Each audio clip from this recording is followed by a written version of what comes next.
She was still laughing when she tossed the stained blanket into Viola Denby's lap and said, loud enough for the cabin to hear, "We do our best to make everyone feel at home. Even the ones who look like they've already left it." That's the moment the silence in row 2 broke, but not the way you'd expect. No shouting, no protest, just an old man adjusting his scarf and a woman tightening her grip on the edge of her seat, knuckles white. No one stood up for them. Not the man sipping his scotch. Not the woman clutching her Louis Vuitton purse like a Bible. Not the flight crew. No one. 2 elderly black passengers. First-class tickets. 0 worth. You think you've seen what discrimination looks like. You haven't seen it at 30,000 feet, when it's dressed in a uniform, served with a smile, and hidden behind the language of procedure. But what if I told you? The one they tried to humiliate was the only person who could save a life before wheels touched the ground. What if the quietest man on that plane had already rewritten history long before this flight ever took off?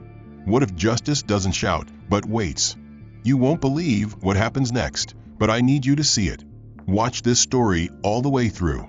Then tell me in the comments, where are you watching from? And what would you have done if you were sitting in row 2? Don't forget to like, subscribe, and share this. The hum of the aircraft was warm and low, like the start of a lullaby no one would finish. First class was a bubble of quiet privilege. Polished wood veneer, leather seats stitched with care, a soft citrus lavender scent piped in from vents.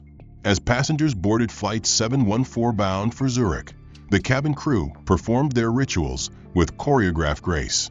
Among the final to step inside were Osric and Viola Denby, an older black couple moving with steady deliberation. Osric, tall and stooped with age, leaned into a cane with each step. His gait, uneven but dignified, betrayed the kind of pain he'd learned to ignore long ago. Viola walked beside him in silence, her pale blue coat wrapped tightly around her frame despite the warmth. A jagged scar peeked from under her scarf at the base of her neck, a remnant of past surgery and quiet survival. They were dressed with modest elegance, no logos, no brands, just a calm, clean style that didn't ask for attention. But attention found them. Loretta Miles, the lead flight attendant, noticed them as they reached row 2. Her expression didn't shift, but her tone did, subtle and sharp. She leaned toward her junior, a soft smirk forming on her glossed lips, and murmured just above the hum, "Sometimes I wish we could DNA test before assigning first class." The younger flight attendant looked startled, but said nothing. Loretta didn't repeat herself. She didn't need to. Osric paused beside seats 2C and 2D, glancing down at his ticket and then at the seat number. "I believe this is us," he said gently. His voice was deep, but even practiced in patience. Loretta turned toward him without warmth. "Yes, sir. Let me just confirm your boarding passes." Osric handed them over. Viola stood silently beside him, her hand resting on the top of his cane. Loretta examined the tickets, nodded curtly, then reached for the overhead bin. "Unfortunately, I'll need to rearrange this luggage," she said, already pulling Viola's small navy roller bag from the compartment. "We're making space for one of our top-tier flyers." Without waiting for acknowledgement, she lowered the bag to the aisle floor with a dull thud. Osric's mouth opened slightly in protest, but he closed it. Viola said nothing, but her fingers twitched toward the bag. Before either could respond, a tall white man in a pressed gray suit appeared behind them. Loretta's demeanor shifted instantly. Her tone grew syrup-sweet. "Mr. Halloran," she beamed, "we've made room for your belongings right up here." She swept Viola's bag out of view and into the flight closet like clearing away clutter. Halloran gave a nod without making eye contact and slid into seat 2A, as if it were his birthright. Osric gently tapped Viola's arm, guiding her toward their seats. She moved quietly, hands folded in her lap. Loretta turned without further acknowledgement, gliding back toward the front of the cabin, her posture tall, her authority intact. No rules had been broken, no lines crossed, just small decisions, just little things, and they added up. A few minutes later, Loretta passed down the aisle with a stack of printed menus. She skipped row 2 on the first pass, handing shiny cards to the rest of first class. When she returned, she dropped 2 slightly bent menus into Osric's lap. "Selections in 5 minutes," she said, already turning away. Viola adjusted the edge of her scarf, her fingers grazing the scar beneath it. Her face remained passive, but her shoulders were a shade tighter. Osric shifted in his seat, wincing as his knee locked into place. "We're okay," he whispered. Viola gave a small nod. After the soft click of seatbelts and the distant groan of the engines rising to cruise altitude, first class settled into its usual rhythm. Hushed conversation, the clink of glasses, and the murmured queries of attendants checking dietary preferences. Osric and Viola Denby remained quiet in row 2, facing forward with the stillness of people who had learned to disappear in plain sight. The initial sting of being displaced, ignored, and made to feel invisible still lingered, though neither of them spoke of it. Viola folded the frayed edge of her scarf over the exposed part of her scar, while Osric shifted subtly, trying to stretch his bad knee without drawing attention. Loretta Miles, ever poised and alert, began the service with a flourish of someone performing for cameras, though none were watching. Her tray gleamed with rows of narrow champagne flutes, filled to just the right height with crisp bubbles that caught the soft cabin light. With each step down the aisle, she leaned in, made eye contact, and delivered her greeting with the robotic charm of someone who'd memorized the pattern. "Complimentary champagne for our elite travelers." Row 1 received theirs with casual smiles. Row 3 was no different. Row 4 got light banter. But when Loretta reached row 2, her gait barely faltered, and the tray shifted. She passed right by. No eye contact. No greeting. No glasses left behind. She reached row 5 before Osric leaned slightly forward, his voice still soft, controlled. "Excuse me, miss," he said, careful not to sound demanding.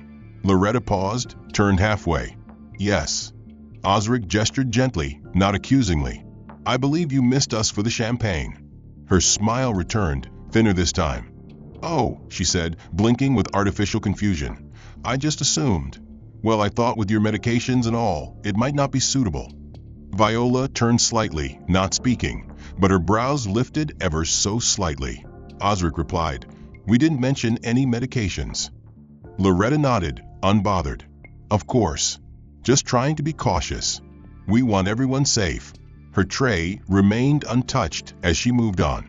Moments later, she returned down the aisle empty-handed, but this time with folded linens and a stack of printed menus. Again, she handed them to everyone, row by row, until reaching Osric and Viola.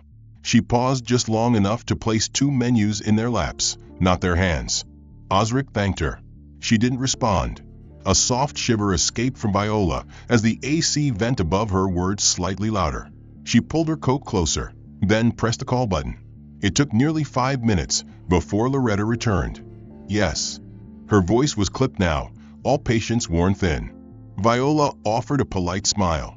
"Could I possibly get an extra blanket? It's a little chilly here." Loretta blinked, tilted her head, and then said with a practiced tone of mock concern, "Cabin temperature is set to FAA-regulated comfort levels. If you're cold, it might be more internal. You know, age-related circulation changes, that sort of thing." Her smile was too polite to challenge, too rehearsed to fight. Viola gave the faintest nod, withdrawing her request. A woman sitting across the aisle, white mid-50s, clutching a Louis Vuitton purse like it was sacred scripture, gave a tight smile and turned back to her magazine, lips twitching at the edges as if suppressing amusement. Loretta returned with a blanket anyway, creased, thinner than the others, not in its original wrapper, and dropped it onto Viola's armrest without a word. Osric looked at his wife. She did not flinch. She did not complain. She simply placed the blanket on her lap and smoothed it out with shaking fingers.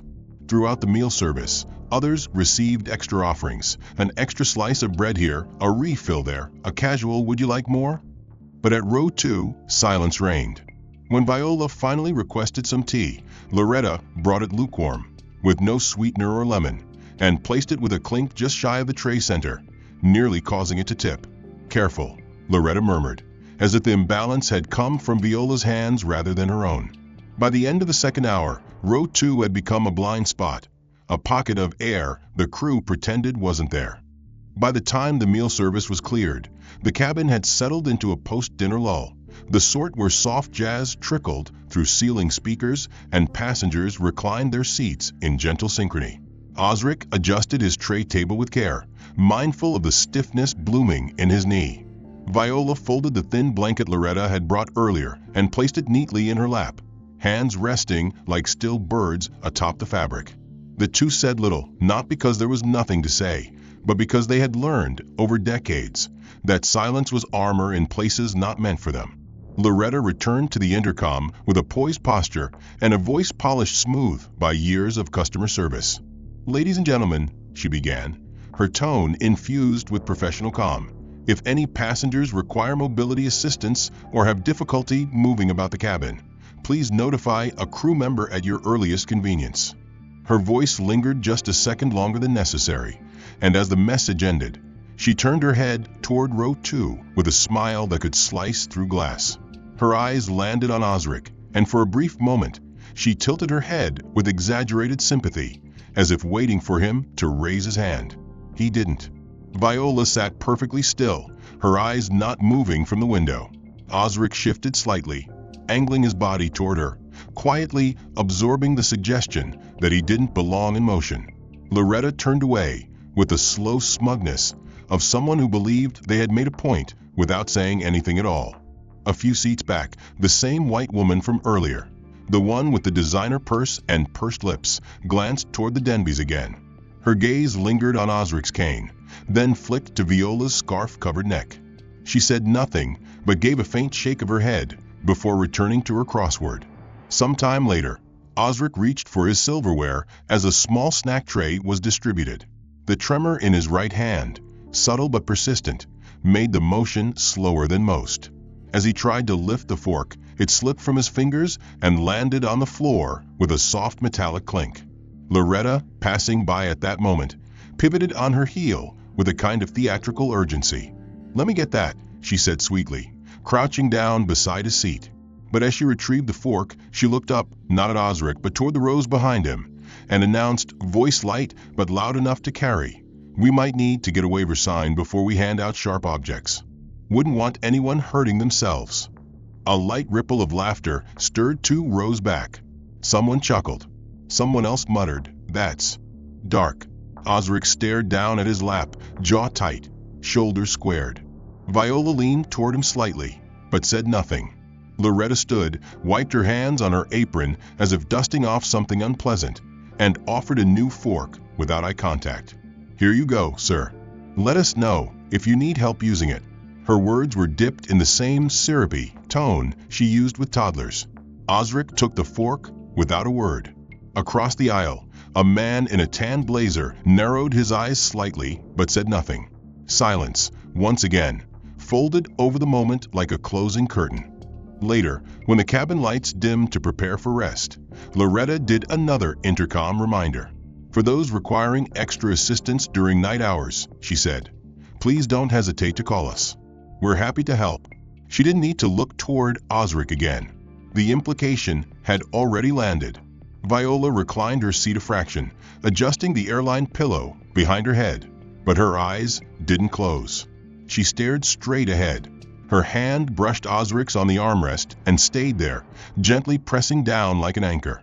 Osric, still upright, clenched and unclenched his fist once beneath the blanket. As the cabin lights dimmed further and most passengers sank into post-meal slumber, row 2 remained alert beneath its hush. Viola Denby sat with her hands folded neatly atop the blanket, her posture still and formal, her head tilted slightly as if listening to something beneath the drone of engines. Osric, beside her, had finally leaned back, not quite asleep, but trying to release the weight from his knees. The chilled air stirred again through the vent above, brushing against Viola's cheek like the faint exhale of something impersonal and mechanical. She reached for the call button, hesitated, then pressed it gently. Moments later, Loretta appeared with her usual grace, lips tight in a practiced smile. "Yes?" she asked, her voice soft but already fatigued. Viola's tone was careful and calm. "Would it be possible to switch to the window seat on the other side? There's no one there, and I'd feel a little more comfortable with the extra wall support." Loretta blinked once, then glanced across the aisle at the empty seat in question. Her expression didn't shift, but her mouth twitched with the slightest smile. "Are you afraid of the aisle, or," she paused, letting the words dangle like a baited hook, "is it the light from outside that bothers you? Or perhaps—" The reflection. Viola's eyes widened for just a moment, but she didn't respond. Loretta's voice dropped, still sweet. "Sometimes our own image surprises us, especially when the lighting's unflattering." The insult, draped in silk, settled heavily between them. Viola's scar, mostly concealed by her scarf, felt suddenly more exposed. She adjusted the fabric without realizing. "It's all right," she said quietly. "Thank you anyway." Loretta straightened with a satisfied nod and turned away, just as a man from a row in front, a middle-aged businessman in a blue checkered shirt, half-turned over his shoulder and grinned. "You'd think they'd set an upper limit on these flights," he said to no one in particular, chuckling into his scotch. "Like, I don't know. Max age 75. Loretta laughed, a light and effortless sound. "Now that would be a safety policy I'd support," she replied without missing a beat. The man raised his glass slightly in her direction. "Less risk of mid-air funerals." Osric heard it. So did Viola. But neither turned. The silence they wrapped around themselves had grown thicker, heavier, like armor forged from decades of similar encounters. Loretta moved to the next row without another glance. She didn't see the slight tremble in Viola's hand or the way Osric's grip tightened around the armrest. They weren't shocked. They were simply reminded. Around them, the rest of first class dozed peacefully, headphones on, masks pulled over eyes, oblivious to the quiet humiliation happening in plain sight. The cabin crew, moving in and out of the galley, navigated the aisle with choreographed ease, offering nothing but smiles and silence. Loretta returned again briefly to offer mints to the front two rows and skipped over the Denbys without pause. A woman near the front, a silver-haired socialite wearing diamond earrings, noticed but said nothing. She looked away. That was the pattern. Observation without interference. Witnesses without intervention. Osric closed his eyes briefly, not to sleep, but to steady himself. Viola leaned her head against the seat sidewall, not because it was more comfortable, but because turning away was easier than watching. He reached slowly for the water on his tray table, his hand trembling slightly as it always did when fatigue began to weigh down the steadiness he had spent his life mastering. The condensation on the plastic cup had gathered in a neat ring beneath it, and when he gripped it, his fingers didn't quite hold firm. The cup slipped. It tipped over the edge and crashed to the floor with a muted splash, spilling water across the carpet and onto the tip of a shoe. The sound was small, but sharp enough to draw Loretta's attention as she passed by. She stopped, looked down at the mess, then at Osric, her expression folding into exaggerated sympathy before sharpening with a faint sneer. "Sir," she said in a tone half-whisper, half-scold, "I'm a flight attendant, not a geriatric nurse. Just so we're clear." Osric looked up at her, stunned not by the words themselves. He had heard worse in his time, but by the way she delivered them, crisp and unashamed, as if the cabin itself had sanctioned her disdain. A few passengers in nearby rows turned their heads ever so slightly, but then looked away. No one laughed, but no one intervened. Loretta retrieved a napkin with 2 fingers and dabbed the floor without bending her knees, more performative than helpful. Then she turned and disappeared into the galley, leaving the wet napkin behind like a signature of her contempt. Viola had stepped away moments earlier to use the restroom. When she returned, she paused at the edge of their row, frowning slightly. Her blanket, the one she had folded so neatly, was gone. In its place lay a visibly used, unwrapped throw, wrinkled and thinned at the edges, the texture rougher than standard. She looked at Osric, confused, then quietly asked, "Did you change it?" Osric shook his head slowly. No. Viola sat down without a word, unfolding the new blanket with care, her fingers brushing along a faint coffee stain near one corner. Her eyes didn't blink, but her breath slowed. Meanwhile, Loretta emerged once again, her stride composed, her smile back in place. She paused briefly at the row behind them, where a younger white man in a branded hoodie and wireless earbuds reclined with ease. She leaned down to him, her voice laced with a friendly whisper. "We do our best to make every passenger feel at home, even the ones who should be in hospice." The man laughed, not loudly, but enough. He turned to glance over Loretta's shoulder, directly at Osric and Viola, and then smirked, his eyes scanning Viola's scarf and Osric's trembling fingers.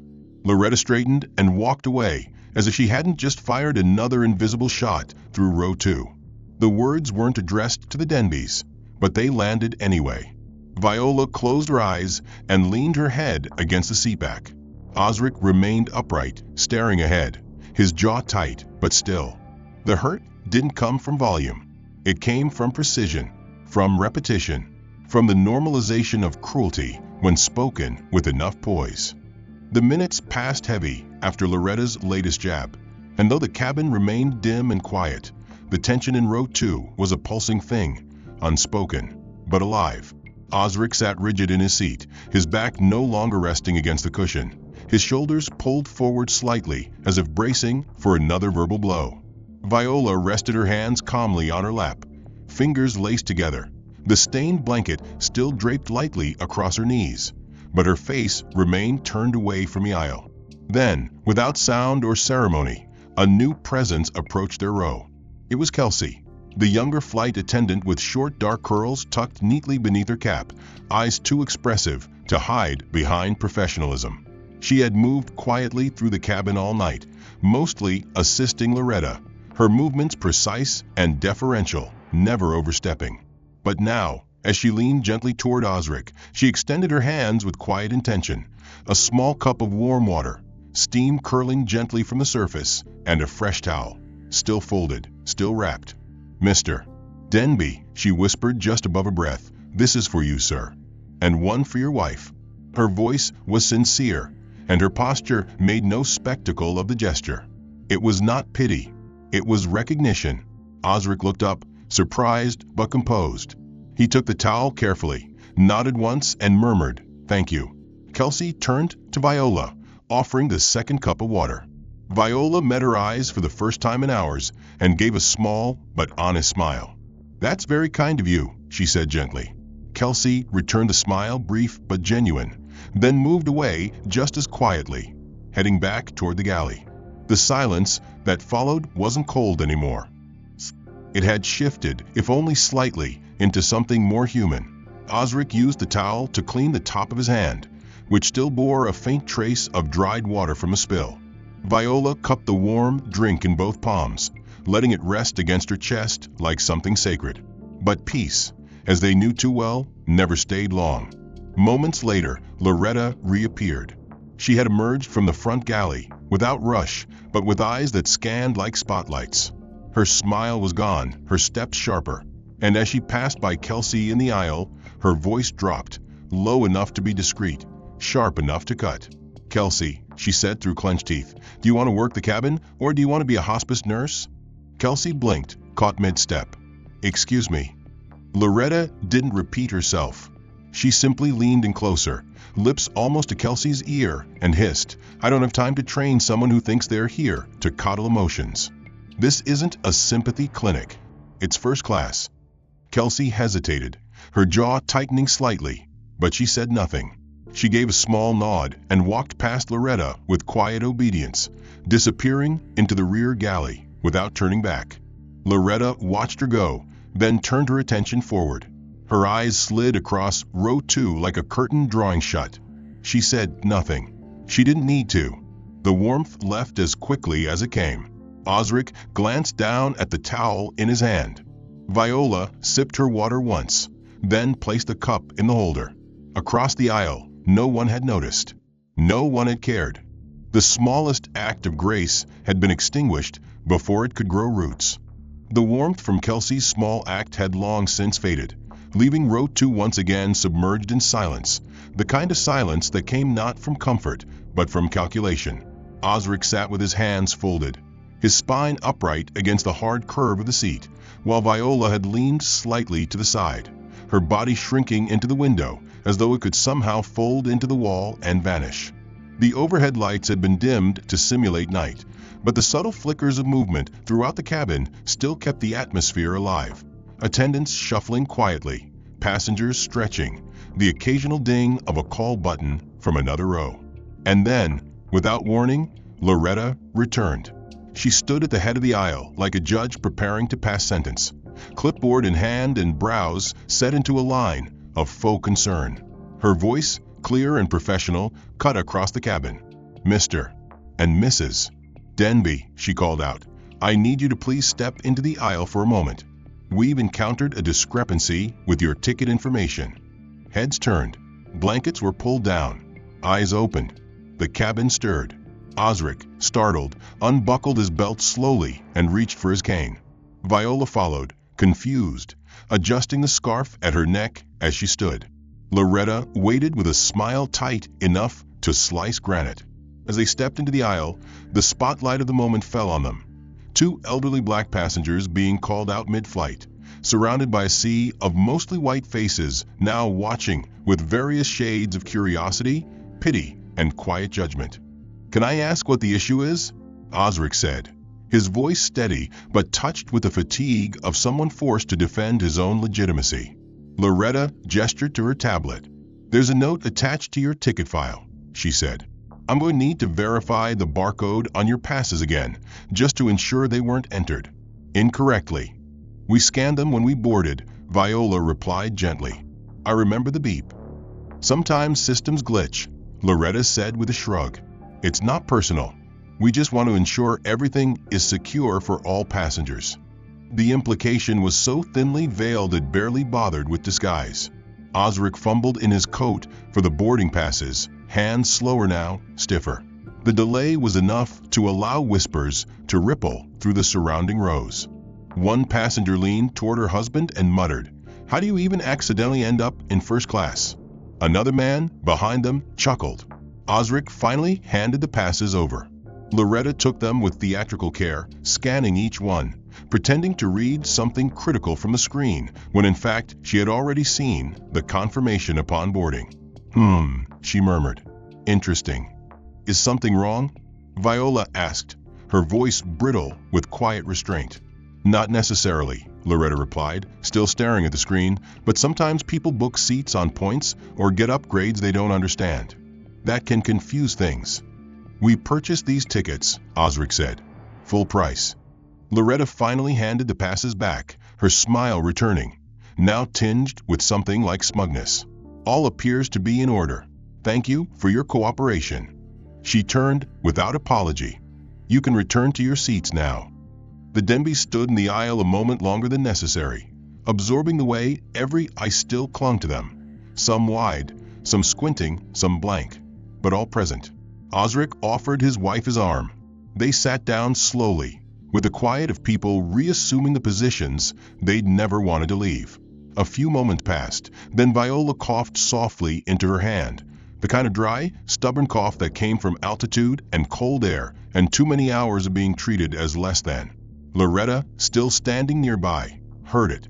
She turned, reached into the side cabinet, and returned holding a single folded sheet of rough brown tissue, cheap, industrial grade, the kind used in airplane lavatories. She placed it on Viola's tray without comment, then added, "Careful. If you're coming down with something, please let us know. We wouldn't want anything spreading." Osric sat beside her, hands folded neatly atop his cane, spine straight as ever, a man made of quiet stone. The rest of first class had returned to pretending not to notice them, their eyes fixed on books, screens, glasses of wine, anything but the quiet humiliation they'd all just witnessed. But then the quiet broke. A gasp, sharp and unfiltered, tore through row 4, followed by the clatter of a tray hitting the floor. A young man, no older than 20, pale and twitching, slumped sideways in his seat, his body jerking in unnatural spasms. His mother, seated beside him, screamed his name, her hands flailing toward the call button as she tried to keep him upright. Panic rippled forward like fire in dry brush. Passengers bolted upright, murmuring, then shouting. Someone called, "Is he choking?" Another, "Is there a doctor on board?" Loretta appeared instantly, pressing her earpiece, eyes wide, voice sharp. "We need medical assistance immediately," she barked. Then, louder, to the cabin. "Is there a doctor? Anyone with medical training?" Now, Osric didn't hesitate. He stood before Viola could stop him, his body slow but certain. The cane tapped once against the aisle, then was left behind as he handed it to his wife and stepped forward. "I'm a doctor," he said clearly. "Step back." Loretta blinked, stunned. "You, now," he said firmly, already kneeling beside the boy. His voice wasn't a suggestion. It was command. Passengers pulled back to make space. The boy's chest convulsed, his face turning shades no human should wear. His mother sobbed beside him, panicking, incoherent. "Ma'am," Osric said to her gently, "I need room. Please."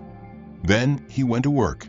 With swift, practiced hands, he tilted the young man's head, checked the airway, rolled him partially to the side. His fingers moved with certainty, pressing against the carotid, counting seconds. "Pulse is faint," he muttered. "Possible arrhythmia, or a seizure masking a drop." Loretta hovered behind him, unsure whether to help or apologize. "Should I get the medical kit?" she asked, her voice suddenly brittle. Osric didn't even look up. "Already late," he snapped. "Tell the pilot we may need priority landing clearance." He began chest compressions, steady, precise, rhythm sharp as a metronome. The mother clutched her son's hand, sobbing. Osric didn't flinch. Every press was deliberate. Every second counted. Behind him, passengers watched in stunned silence, the same ones who had laughed, judged, or looked away. Viola sat frozen, cane in her lap, lips trembling, not from fear, but from the quiet fire now rising in her chest. Loretta stood helpless, hands twitching, her voice finally muted. And then it happened. The boy jolted. His chest heaved. He coughed violently, sucking in air like someone who had just breached the surface of drowning. His mother cried out his name, touching his face, whispering prayers, disbelief spilling from her lips. Osric leaned back slightly, checking his vitals. "Stay on your side," he told the boy gently. "You're okay now. Just breathe." A ripple of stunned awe swept through the cabin, like wind shifting after a long drought. No one moved. No one blinked. Then a new figure emerged from a cockpit. A woman in her early 40s, lean and composed, wearing the dark epaulets of a captain. Her face was unreadable, but her eyes were locked on Osric. "Sir," she said carefully, "what's your name?" Osric stood slowly, wiped his hands with a towel one of the crew had brought too late. "Osric Denby," he said. The name landed like a shockwave. The captain blinked, then inhaled sharply. "Denby," she repeated. "Dr. Osric Denby, of the 703rd. Osric nodded once. "That was a long time ago." The captain stepped forward. "You saved my brother's life in Ramadi. He was a field medic, Corporal Harris. You found him under fire, stitched him in sand." The moment shattered the cabin. Loretta stepped back, her face drained of blood. The passengers who had stared at him with contempt now stared with awe. Some whispered. Some just stared. Osric nodded again, quiet. "He wrote me," the captain said. Said a stranger saved his heart in more ways than one. The plane landed without ceremony, its wheels kissing the runway with a soft thud of inevitability. The cabin lights brightened, casting a sterile glow over the passengers as they gathered their belongings and exhaled the collective relief of arrival. But in row 2, Osric and Viola did not move. They sat still, not because they were slow, but because they knew what came next would not be ordinary. The captain's quiet nod before disembarking had said everything. As passengers filed out, several paused, awkward in their attempts to offer gratitude without fully understanding how. A woman touched Osric's shoulder. "Thank you, sir." A man in a tailored blazer whispered, "I didn't know." Osric nodded to each, his expression unreadable, dignified. Viola smiled faintly, not out of satisfaction, but from a deep, settled grace. They left the plane last. Waiting at the gate was a representative in a dark blue blazer, bearing the insignia of the airline's executive operations team. He didn't introduce himself, just gestured silently toward the private corridor leading away from the terminal traffic. No words were needed. Osric followed, cane now back in hand, Viola by his side. Loretta was already there. She stood near a glass wall in the executive lounge, still in uniform, but visibly frayed. Creased sleeves, lipstick faded, the professional mask now cracked at the edges. She didn't meet their eyes. In the far corner sat 3 people, 2 men and 1 woman, all in gray suits without name tags. Their posture was too straight for comfort. On the table between them sat a closed laptop and a thick manila folder. Dr. Denby, one of the men said, rising. Please. Have a seat. Osric shook his head. I'll stand. The woman, older, silver hair tied back, gave a small nod, then tapped the laptop. The screen flickered to life. Video began to play. It was pulled from the plane's internal camera system, time-stamped, clear. The footage ran in silence. Loretta moving Viola's bag. Loretta handing out champagne while skipping row 2. The towel. The tissue. The snide comment about hospice. The moment she refused the blanket. The scene where she asked them to stand and verify their tickets. Her words about priority passengers. The final unmistakable moment when she placed a brown tissue on Viola's tray and warned about contagion. The room remained silent until the video ended. The woman closed the laptop. We also have statements from your crew, she said flatly, including Ms. Kelsey. Loretta opened her mouth, eyes damp now, voice cracking. This isn't what it looks like. I was following. The second man raised a hand, not to silence her, but to spare her from further self-destruction. No need to speak, he said. There's no appeal. We've already documented the violations. Loretta's face crumbled. She looked at Osric. You don't understand. I didn't mean, he cut her off, his voice low and firm. You meant every word. Viola stood beside him, silent, steady. The woman in the gray suit stood next. Ms. Miles, she said formally. You are relieved of duty effective immediately. Your credentials have been deactivated. You are permanently barred from all commercial airline employment under this carrier's governance.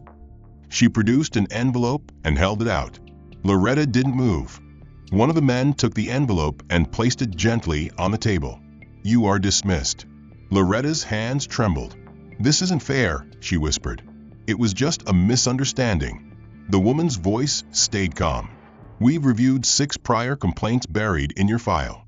This was not a mistake. It was a pattern. Osric turned away. We're done here. Viola followed.